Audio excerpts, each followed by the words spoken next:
আমরা খালি চোখে যেটা দেখি এটা কিন্তু আকাশ না, এটা প্রথম আকাশ নয়। প্রথম আকাশ যে কত দূরে আমেরিকার নাসার বিজ্ঞানীরাও জানেন। খালি চোখে আমরা যা দেখি এটা প্রথম আকাশের মহাশূন্য, এর অনেক অনেক অনেক উপরে প্রথম আকাশ।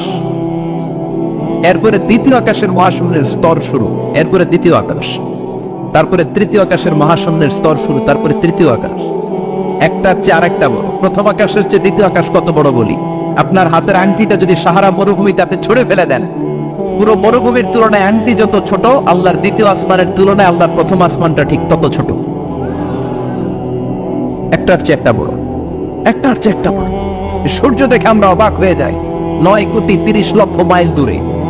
এই পৃথিবীর চেয়ে 13 লক্ষ গুণ বড়। এটার সানশাইন, আলো আসতে পৃথিবীতে 8 মিনিট 18 সেকেন্ড লেগে যায়। আমরা মনে করছি সূর্যই বড়। আমরা বসে আছি মাইথার দিয়াতে, তাই না? এই জায়গাটার নাম কি? মাইথার দিয়া কি খালি এতটুকু প্যান্ডেলের সমান? কত বড় মাইথার দিয়া! এই পুরো মাইথার দিয়ে কোন থানায় পড়ছে? দাউদকান্দি। দাউদকান্দি হচ্ছে কুমিল্লার 16টা থানার একটা, ঠিক কিনা? 16 থানা মিলে কুমিল্লার একটা জেলা। এরকম কয়টা জেলা আছে? 64 জেলা। এই 64 জেলা মিলে আমাদের সুজলা সুফলা শস্য শ্যামলা ডিজিটাল বাংলাদেশ। কথা কর। আর বাংলাদেশ হচ্ছে পৃথিবীর সবচেয়ে বড় দেশ। হ্যাঁ, 64 জেলা, এরপরে ছোট। যাদের অ্যাটলাস ম্যাপ নিয়ে যাদের ধারণা আছে তারা দেখবেন বাংলাদেশ এই শব্দটা লেখার জায়গাও আমরা পাই না। মানচিত্রে বাংলাদেশ শব্দটা লেখার জায়গা পায় না। বিহারে উঠে যায় ইন্ডিয়ার উপর, ডিহি আছে ছুটে যায় আবার ইন্ডিয়ার উপর। মাঝখানের দুইটা অক্ষর বাংলাদেশের উপরে পড়ে, চিল্লায় বলেন ঠিক কিনা? কত ছোট দেশ। পাশের ইন্ডিয়া 20-25 গুণ বড়। ইউরোপ আমেরিকার অনেক দেশ আছে, আমেরিকায় বাংলাদেশ হচ্ছে 100 গুণ বড়, কানাডা কয়েকশো গুণ বড়, রাশিয়া কয়েকশো গুণ বড়। এরকম প্রায় 200 দেশ নিয়ে পৃথিবীর স্থলভাগ, আর 70% হচ্ছে শুধু পানি। এই সব মিলে আমাদের এই পৃথিবী। আর এত বড় পৃথিবীর চেয়েও নাকি সূর্য 13 লক্ষ গুণ বড়। তার মানে সূর্যই বড় না, সূর্যের চেয়ে অনেক বড় তারা আছে। সূর্যের পরে পৃথিবীর সবচেয়ে কাছের যে তারা বা স্টার, ওটার নাম হচ্ছে প্রক্সিমা সেন্ট্রাই। নাম কি? প্রক্সিমা সেন্ট্রাই। এরপরে আলফা সেন্ট্রাই এ, আলফা সেন্ট্রাই বি, এটা ক্যারিনা, বেটেলজিউস, এরকম একটার পর একটা তারা। যেই সূর্য পৃথিবীর চেয়ে 13 লক্ষ গুণ বড়, বেটেলজিউস নামে একটা তারা আছে, ওটা সূর্যের চেয়ে 33 কোটি গুণ বড়। তার মানে কি বেটেলজিউসই সবচেয়ে বড় না? ছোট্ট একটা তারা। এই বেটেলজিউসকে খেয়ে ফেলাইতে পারে এরকম 1000 কোটি গুণ বড় সাইজের তারা আছে না নাই? এরকম কয়েক বিলিয়ন তারা নিয়ে আমাদের গ্যালাক্সি গঠিত। আমাদের গ্যালাক্সি, এটার নাম মিল্কি ওয়ে। এটার নাম কি? আমাদের গ্যালাক্সি। এই গ্যালাক্সিতে আমাদের অবস্থান। এরকম কত হাজার কোটি গ্যালাক্সি আছে আমেরিকার নাসার বিজ্ঞানীরাও জানেন। আমাদের গ্যালাক্সির সবচেয়ে কাছের যে গ্যালাক্সি, ওই গ্যালাক্সিটার নাম হচ্ছে অ্যান্ড্রোমেডা। কি নাম? অ্যান্ড্রোমেডা। আমাদের গ্যালাক্সি থেকে কেউ যদি কাছের গ্যালাক্সি অ্যান্ড্রোমেডাতে যেতে চায়, তার 2.5 মিলিয়ন লাইট ইয়ার্স সময় লেগে যাবে। কথাটা কঠিন হয়ে গেছে, আমি ভেঙে বলি, তারপরে সুবহানাল্লাহ কই। আমাদের গ্যালাক্সির নাম মিল্কি ওয়ে। মিল্কি ওয়ে থেকে যদি কেউ অ্যান্ড্রোমেডাতে যেতে যায়, কত সময় লাগবে? 2.5 million light year. Light year মানে আলোকবর্ষ। আলোর গতিতে যদি ছোটা যায়, 2.5 মিলিয়ন মানে হচ্ছে প্রায় 25 লক্ষ।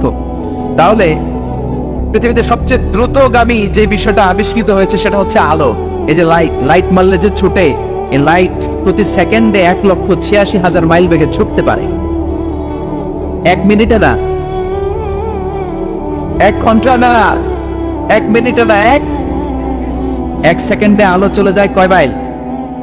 1,86,000 কোটি মাইল। কল্পনা করতে পারেন? হয়তো মাথা নাড়াইতেছে না। এটা কি কল্পনা করা যাবে? আমার তো তার ছেড়ে যাচ্ছে। 1 সেকেন্ডে নাকি আলো ছুটে 1,86,000 মাইল বেগে। 1 সেকেন্ড শব্দ কইতে তো 2 সেকেন্ড লাগে। কথা কর। এর মধ্যে আলো চলে গেছে 1,86,000 মাইল। তো কোন রকেট যদি আপনি পান, যে রকেট দিয়ে সেকেন্ডে 1,86,000 মাইল বেগে রকেটটা ছুটবে প্রতি সেকেন্ডে, খেয়াল করেন, ঘন্টায় না, মিনিটে না, কিসে? সেকেন্ডে। যে রকেটটা সেকেন্ডে 1,86,000 মাইল বেগে ছুটবে, ওই রকেটটা দিয়ে আমাদের গ্যালাক্সি থেকে আমাদের পাশের গ্যালাক্সি অ্যান্ড্রোমেডাতে পৌঁছতে আপনার 25 লক্ষ বছর লেগে যাবে। সুবহানাল্লাহ বাড়িতে গিয়ে বললেন। এরকম বিশাল বিশাল তারা দিয়ে আমাদের আকাশটারে বিউটিফাই করেছে কে? এজন্য আল্লাহ বললেন ওয়ালাকাদ যায়্যানাস সামাআদ দুনিয়া বিমাসাবিহা ওয়া জাআলনাহা রুজুমান লিশ-শায়াতিন। আমি এই দুনিয়ার আকাশটারে সুন্দর সুন্দর তারকারাজি লাইটের মতো সেটিং করে সুশোভিত করেছি, আবার এই তারকা দিয়ে আমি শয়তানদেরকে প্রহার করেছি। সুবহানাল্লাহ। শয়তানদেরকে আল্লাহ তারা মেরে আঘাত করে। সুবহানাল্লাহ বলেন।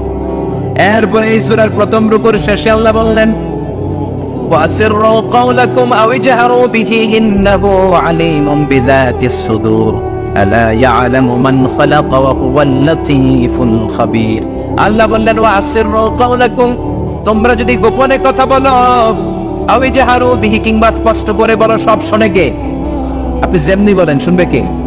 বললেই নাই, শুধু মনে মনে ভাবছেন, শুনবে কে? সুবহানাল্লাহ কইবেন না?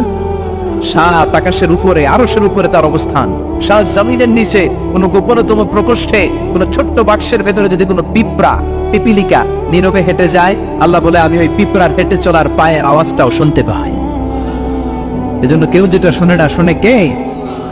এরপর আল্লাহ বললেন ওয়াল্লাযী জাআলা লাকুমুল আরদা যালুলান ফামশু ফি মানাকিবিহা ওয়া কুলু মির রিজকি ওয়া ইলাইহিন নুশুর। সুবহানাল্লাহ বলেন। আল্লাহ রেখে বললেন গোলাম, তোমাদের জন্য জমিনটারে আমি বিছানা বানিয়েছি। আল্লাযী জাআলা লাকুমুল আরদা ফিরাশা, জমিনটারে বিছানা বানিয়েছে কে? এই বিছানার মতো সমতল জমিন দিয়ে তোমরা হেঁটে বেড়াও, চলে বেড়াও, হেলে দুলে পড়ার সুযোগ নাই, ঠিক কিনা? কিনা এই যে মাইথার দিয়ে আর আজকের যে ময়দান, এটা যদি বিছানার মতো সমান না হয়তো বসতে পারতেন? কথা কন। এই ময়দানের প্যান্ডেলের এদিক দিয়ে উঁচা, এদিক দিয়ে গর্ত, এদিক দিয়ে নিচা, এদিক দিয়ে খাড়া, কেমন হইতো? কথা কন। কেউ আমার দেখতো, কেউ দেখতো না, কেউ দাঁড়াইয়া, কেউ বৈশা, আছে না নাই? কিন্তু জমিনটারে সমতল বানালো কে? আপনি যদি বিমান থেকে যদি আপনি দেখেন, বিমানের গ্লাস দিয়ে, জানলা দিয়ে যদি আপনি নিচের দিকে তাকান, আপনি দেখবেন মনে হবে পুরো জমিনটাকে আল্লাহ সবুজ কার্পেট দিয়ে কার্পেটিং করে রেখেছে। এই সৌন্দর্য দিয়েছে কে? আবার রব্বুল আমিন বলেন জমিনটারে সমান দেখে, কার্পেটিং দেখে মনে করো না তোমরা বেঁচে গিয়েছো। আমার দেয়া বিধান আমার জমিনে যদি কায়েম করতে না পারো, এই কার্পেটিং করা জমিনের ভেতরে আযাব আসরা নাই। এই পুরো জমিনের ভেতরে আছে আগুন আর আগুন। আগ্নেয়গিরির অগ্নুৎপাত জ্বালামুখে বিস্ফোরণ করে দিয়ে গোটা বিশ্বটারে মুহূর্তে মেসাকার করে দিতে পারে কে? এজন্য আল্লাহ ডেকে বললেন গোলাম, আমিনতুম মান ফিস সামাই আন ইয়াখসিফা বিকুমুল আরদা ফাইদা হিয়া তামুর। তোমরা কি ভেবেছো নাকি বেঁচে যাবা? আমি চাইলেই পুরো জমিনটারে কাঁপিয়ে দিতে পারি। আয়াখসিফা বিকুমুল আরদ, খাসাফ মানে ল্যান্ডস্লাইড। খাসাফ মানে কি? ল্যান্ডস্লাইড, ভূমিধস, ভূকম্পন, আর্থকোয়েক, আছে না নাই? বাংলাদেশে তো ভূমিকম্প হয় না, না? টের পাইছেন? মাঝে মাঝে মাঝরাতে হয় না? 3টার দিকে নিজেই দৌড় দিব না, বাচ্চারা লয়ে দৌড় দিব, লুঙ্গি পইরা দৌড় দিব না, লুঙ্গি ছাড়া দৌড়াবো? কথা কর। এই ভূমিকম্প আছে না নাই? আল্লাহ বলে মনে করো না জমিনটা সমতল, কার্পেটিং করে দিয়েছি। এই কার্পেটিং এর ভিতরেও আগুনের দলা আছে না নাই? আবার আল্লাহ বললেন আমিনতুম মান ফিস সামাই আন ইউরসিলা আলাইকুম হাসিবা। নিচে যেমনি কার্পেটিং করা জমিনের ভেতরে অগ্নুৎপাত রেখে দিয়েছি, মাথার উপর থেকে আযাব দেওয়ার সুযোগ আছে না নাই? চাইলে আল্লাহ অগ্নি বৃষ্টি দিতে পারে, আগুন বৃষ্টি দিতে পারে, ঠান্ডার বজ্রপাত দিতে পারে। আসসালামু